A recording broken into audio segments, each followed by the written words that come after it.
বিশ্বনবী ইন্তেকাল করবেন, রুহু বের হয়ে যাচ্ছে, দুই তিনটা শব্দ বললেন, এর মধ্যে একটা ছিল সালাত। আর সালাত উম্মতেরা নামাজ, নামাজ, নামাজ ছেড়ে দিও না, আমা মালাকাত আইমানুহুম। মানুষ ইন্তেকালের আগে শ্বাস বের হয়ে যাচ্ছে, রুহু চলে যাচ্ছে, ওই মুহূর্তে কি জরুরি কথা বলে নাকি ফালতু কথা বলে? সবচেয়ে জরুরি কথাটাই তখন সে বলে যায়, ঠিক কিনা? কথা বলেন। বিষ্ণু বলেছিলেন নামাজ। তাহলে এই সালাতের গুরুত্ব আছে না নাই? সর্বপ্রথম এই সালাতের ব্যাপারে in the day of judgement আমাদেরকে প্রশ্ন করবে কে? সালাত কায়েম করো, সালাত কায়েম করো, হবে সম্মানী তুমি, হবে জান্নাতি তুমি, হবে সম্মানী তুমি, হবে জান্নাতি তুমি, দিবে কাল হাসরে শীতল ছায়া হারশে আজিম, রব্বিয়াল আলা রব্বিয়াল আযীম, রব্বিয়াল আলা রব্বিয়াল আযীম। সুবহানাল্লাহ পড়েন। এজন্য নামাজ, নামাজ, এই নামাজ যাতে মিস হয়ে না যায়। সব মিস হতে পারে, নামাজ মিস হতে পারে না। আল্লাহ তুমি বুঝার তৌফিক দান করো। সকল প্রশংসার মালিককে, সকল ক্ষমতার উৎসকে, কেউ যেটা পারে না পারে কে? সে আল্লাহর জন্য পড়ছে আলহামদুলিল্লাহ। আওয়াজ করে সবাই পড়েন রব্বানা লাকাল হামদ, হামদান কাসীরান তাইয়িবান মুবারাকান ফীহি, ইয়া রাব্বি লাকাল হামদু কামা ইয়ানবাগি লিজালালি ওয়াজহিকা ওয়া আযীমি সুলতানিকা, লাকাল হামদু বিল ঈমান, লাকাল হামদু বিল ইসলাম, লাকাল হামদু বিল কোরআন। আমরা প্রশংসা করলাম কার? জিকির করলাম কার? সব সময় প্রশংসা করতে হবে কার? প্রশংসা করলে খুশি হয় কে? আল্লাহর প্রশংসা করলে আল্লাহ খুশি হয়ে যায়, ঠিক কিনা? আর শয়তান বেজার হয়ে যায়। আমরা কার খুশি চাই? নাকি শয়তানের? শয়তান যত কষ্ট পায় তত আমরা খুশি। কথা বলেন। শয়তান এই পৃথিবীতে সবচেয়ে বেশি মাজলুল হয়েছিল, অপদস্থ, অপমানিত হয়েছিল দুইটা দিনে। এক হচ্ছে বদরের দিনে সে সবচেয়ে বেশি অপমানিত হয়েছিল। বদরের ময়দানে যখন আকাশ থেকে ফেরেশতা বাহিনী মুসলমানদের সাপোর্ট করার জন্য একে একে নামছিল, তখন শয়তান নিজেকে সবচেয়ে বেশি অপমান বোধ করছিল। আর দ্বিতীয়ত শয়তান সবচেয়ে বেশি লাঞ্ছিত হয় যখন আরাফাতের ময়দানে আল্লাহ তাআলা লক্ষ লক্ষ বান্দাকে ক্ষমার ঘোষণা দেয়। সুবহানাল্লাহ কইবেন না? খায়রু আইয়ামিল আরদ, পৃথিবীর সবচাইতে শ্রেষ্ঠ দিন কোন দিন? আরাফার দিন। এই দিনে বান্দা কেঁদে কেঁদে আল্লাহর কাছে নিজের সবগুলো গুনাহ খাতার কথা ঘোষণা দেয় যে আল্লাহ আমি পাপী, আমার চেয়ে বড় পাপী নাই, এই পাপ ওই পাপ আমরা করেছি, একটার পর একটা পাপের ঘোষণা দেয়। আর আল্লাহ এত খুশি হতে থাকে, সব শেষে আরাফার দিনের সূর্য ডোবার আগেই আল্লাহ আরাফার ময়দানের হাজীদেরকে মাফ করার ঘোষণা দিয়ে দেয়। এই দুই দিন শয়তান নিজেকে সবচেয়ে বেশি অপমানিত ফিল করে, অপদস্থ ফিল করে। অনুরূপভাবে 365 দিনের প্রতিদিনই বান্দা যখন আল্লাহর কাছে ক্ষমা চায়, আল্লাহ তখন খুশি হয়ে যায়। সুবহানাল্লাহ পড়ে। আর শয়তান নারাজ হয়ে যায়। আমাদের মিশন হচ্ছে আমরা আল্লাহরে খুশি করতে চাই, আর শয়তানের বিরুদ্ধে আমাদের অবস্থান। চিল্লায় বলেন ঠিক কিনা? এজন্য সবসময় প্রশংসা করব কার? শুকর গুজার হব আল্লাহর জন্য, ঠিক কিনা? বিশ্বনবী বলতেন আল্লাহুম্মা জাআলনি সাবুরা ওয়া জাআলনি শাকুরা ওয়া জাআলনি ফি আইনি সগীরা ওয়া ফি আয়ুনিন নাসি কাবীরা। হে আল্লাহ, আপনি আমারে ধৈর্যশীল বানান। আমাদের ধৈর্য নাই, অল্পে আমরা অস্থির, আছে না নাই? এই দেশের মানুষ খুব বেশি অস্থির, বাংলাদেশের মানুষ খুব বেশি অস্থির। আমি পৃথিবীর অনেক দেশে ঘুরেছি, সেখানে দেখেছি মানুষজন খুব ধীরস্থিরভাবে কাজ করতে পছন্দ করে। সুপার শপে যদি কিনতে যায়, they maintain the queue in super shop. Super শপে লম্বা লাইন, সবাই যে ওখানে ভদ্রভাবে দাঁড়ায়, একজনের পর একজন যাবে। টিকিট কাটতে যাবে, লম্বা লাইন, একজনের পর একজন দাঁড়ায়, একজন যাবে আরেকজন। তো ওখানে যদি কোনো বাঙালি থাকে তখন দেখা যায় তার অস্থিরতা। কেন সামনে এত লাইন, এত সময় লাগে কেন, আমি কখন পাবো, আমার কি হবে? অস্থিরতা আছে না নাই? মানে সে পারে না সামনে সবাইকে ডিঙ্গিয়ে আগে যে টাকা পে করবে, আগে যে টিকিট কাটবে। এই অস্থিরতা আমাদের কমাইতে হবে, ধৈর্যশীল হতে হবে। গোটা বিশ্বব্যাপী আমাদের এই বাংলাদেশের মানুষের এই বদনাম যে আমরা অস্থির প্রকৃতির। আমরা ঠান্ডা মাথায় ভাবি না, ঠান্ডা মাথায় ভাবতে হবে, ধৈর্যশীল হতে হবে। ইন্নামা সাবরু ইনদা সাদামাতিল উলা, বিষ্ণু বলেছেন বিপদের প্রথম ধাক্কায় যে সবর ধারণ করতে পারে সেই তো সবুর। এজন্য বিষ্ণু দোয়া করতেন, আল্লাহুম্মা জাআলনি সাবুরা, আল্লাহ আপনি আমাকে ধৈর্যশীল বানান, ওয়া জাআলনি শাকুরা, আপনি আমার শুকরগুজার বান্দা বানান। বিশ্বনবীর চেয়ে ধৈর্যশীল, বিশ্বনবীর চেয়ে শুকরগুজার পৃথিবীর কেউ আছে? কথা বলেন। এমন তাবৎ কোনো অত্যাচার নাই যে অত্যাচার বিশ্বনবীর উপর করা হয় নাই। বিশ্বনবী মক্কার জামিনে যখন দাওয়াত দিতে লাগলেন, ওনারে পাগল বলা হতো, বলা হতো তুমি পাগল, বলা হতো মুহাম্মদ একটা কবি, বলা হতো মুহাম্মদ হচ্ছে গণক। বিশ্বনবী যখন রুকু দিতেন, সিজদায় চলে যেতেন, উটের পচা নারী ভুরি এনে বিশ্বনবীর কাঁধে ফেলে রাখা হতো। বিশ্বনবীর গলার মধ্যে রশি ধরে টান দেয়া হতো। কয়েকবার বিশ্বনবীর এই ঘাড়ের এই চামড়া ছিঁড়ে গিয়েছে, একবার চাদর টান দেওয়ার কারণে, আরেকবার রশি টান দেওয়ার কারণে। বিশ্বনবী কিছুই বলেন নাই, ক্ষমা করে দিয়েছেন। যেই মক্কার শত্রুরা বিশ্বনবীকে মক্কা থেকে বিতাড়িত করেছেন, এবং যেই রাতে উনি হিজরত করলেন, মাইগ্রেট করলেন, উনি কেঁদে কেঁদে বারবার মক্কার দিকে ফিরে তাকায়, আবার যায়, আবার ফিরে তাকায়, মাতৃভূমির মায়া ছাড়তে পারছেন না। আর বলছিলেন, মাক্কা তো আহাব্বুল বিলাদ ইলাইয়া, মক্কা আমার কাছে সবচেয়ে প্রিয় শহর। লাউলা উখরিজতু লামা খরাজতু মিনহা, আমার যদি বের করে না দেয়া হতো এই শহর থেকে, আমি কোনোদিন এই শহর থেকে বেরোতাম না। এত ভালোবাসতেন বিশ্বনবী মাক্কাতুল মুকাররমাকে, ধৈর্যশীল ছিলেন। এত অত্যাচার অনাচারের পরে যখন মক্কা বিজয়ের ক্ষণ আসলো, এই মক্কাকে বিশ্বনবীর করতলগত করে দিল কে? ফাতে মক্কা হলো। বিশ্বনবী চাইলে পিছে পিছে প্রতিটা কাফের মুশরিককে শেষ করে দিতে পারতেন, ঠিক কিনা? কিন্তু বিশ্বনবী বললেন, লা তাসরিবা আলাইকুমুল ইয়াউম ইযহাবু আনতুমুত তুলাকা, কোনো রিভেঞ্জ চলবে না আজকে, কোনো প্রতিশোধ নাই। একেবারে বড় যুদ্ধাপরাধী যারা, মারাত্মক যারা অফেন্স করেছে, তাদেরকে শাস্তির আওতায় আনা হবে, বাকি সবাইকে আমি ক্ষমা করে দিলাম। In the long history of the world, there is no instance of magnanimity and forgiveness which was showed by our beloved Prophet Muhammad when all of his enemies laid under his feet and he forgave them one and all. পৃথিবীর গোটা পৃথিবীর ইতিহাসে এরকম নজির কোথাও পাওয়া যায় না, যাকে এত অত্যাচার করে বিতাড়িত করা হয়েছে, নির্বাসন দেয়া হয়েছে, হিজরতে বাধ্য করা হয়েছে, তিনি যখন ওই শহরকে আবার বিজয় করলেন, কাউকে আঘাত করলেন না, আগুন জ্বালিয়ে শহরটাকে জ্বালিয়ে দিলেন না, ওদের বংশকে নির্বংশ করলেন না, বরং মুচকি হেসে উনি বললেন, যাও ক্ষমা করে দিলাম।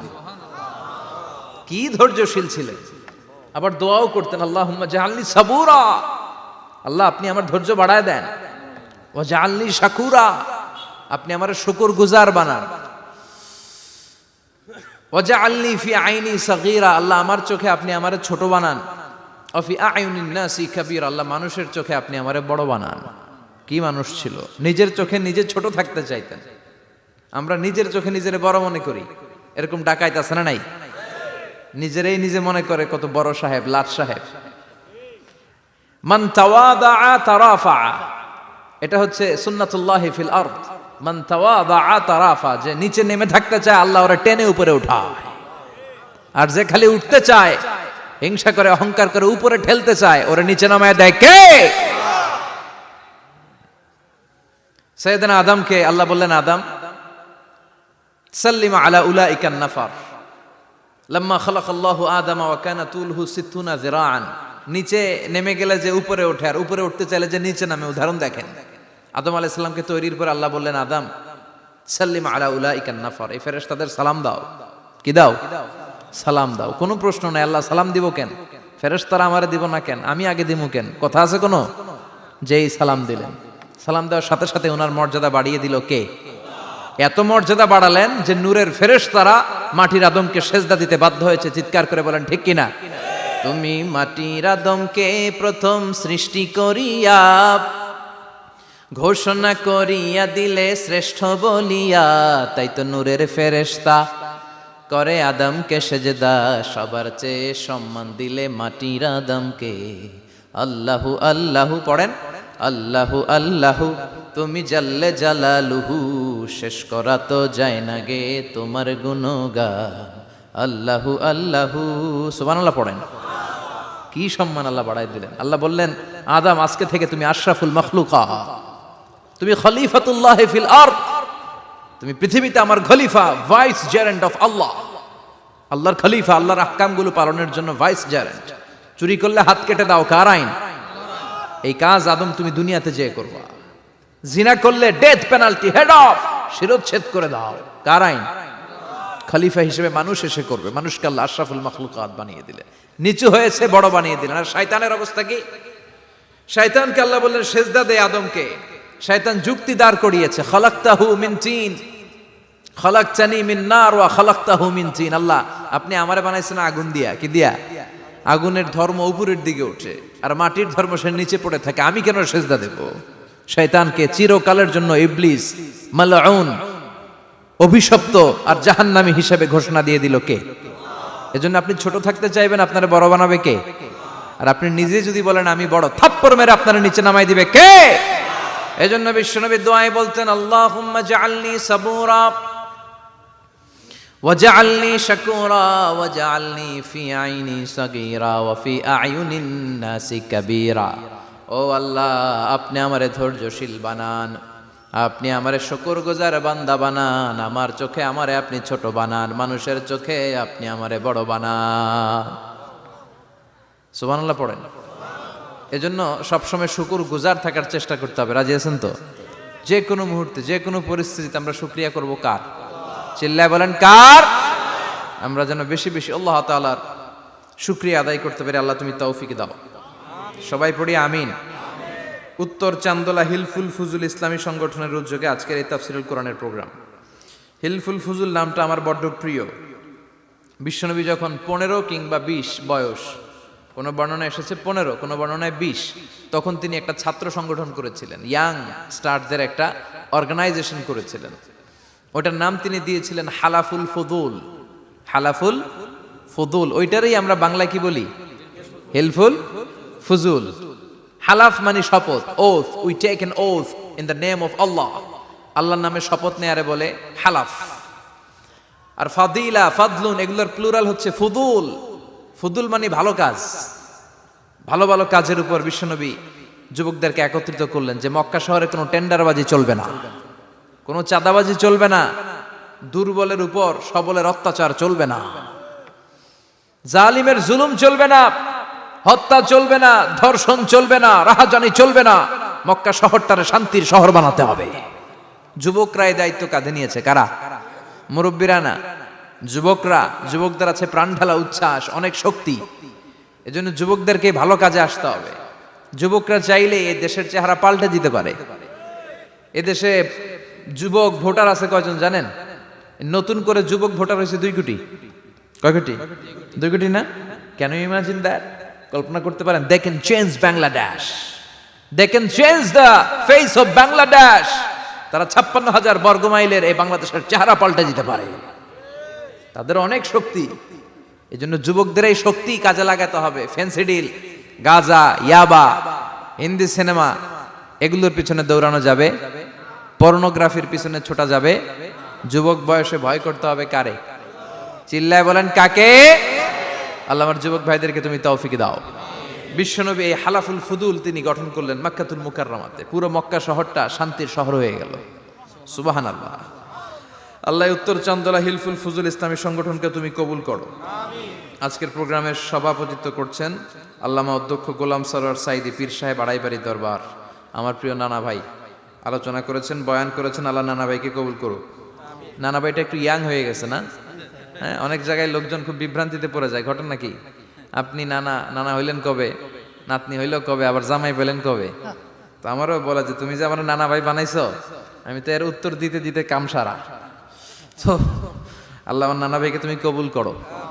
তিনি হকের কথা, কোরআনের কথা বলেন। পীর সাহেবদের মুখে এরকম হুঙ্কার দেখা যায় না। কথা কন? এরা থাকে খানকায়, এদের পেট থাকে বড়। সবার কথা বলছি না, বেশিরভাগ। কথা বলেন। এই ভণ্ডামি এই দেশে আছে না নাই? দোদেল বান্দা কালমা চোরে, না পায় শ্মশান না পায় ঘোর, দিন থাকিতে আয়রে পথে ছাইড়া দে ভণ্ডামি, ভণ্ডামি ভণ্ডামি ভণ্ডামি, ছাইড়া দে ভণ্ডামি। আছে না নাই? নামাজ কালাম পড়ে না, ইবলিশ শয়তানের নানা। আছে না? নামাজ নাই, রোজা নাই, নাচানাচি, নাচ গান, গোসল করে না, সারা বছরে করে একবার, ওই গোসলের পানি মুরিদরা খেয়ে ফেলায়। আছে না নাই?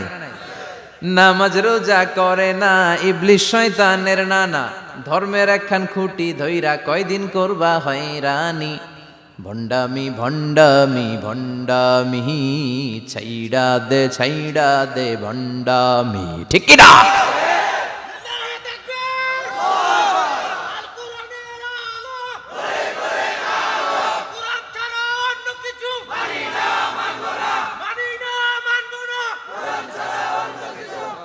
তো এই ভণ্ড পীর ও পীর, আমার নানা ভাইও পীর, কথা কন। পীরে পীরে পার্থক্য আছে না নাই? পীরে পীরে পার্থক্য আছে, এজন্য পীর চিন্তা হবে। এদেশে এই পাক ভারতে ইসলাম প্রচারে ওলিয়া উলিয়াদের, পীর মাশায়েখদের অবদানের কোনো শেষ নাই, কিন্তু চিন্তা হবে, কষ্টি পাথর দিয়ে যাচাই করে নিতে হবে। কারণ এই পীরের আদলে অনেক ভণ্ড এই বাংলার জমিন আছে না নাই? এই ভণ্ডদের সাথে আমাদের কোনো সম্পর্ক নাই।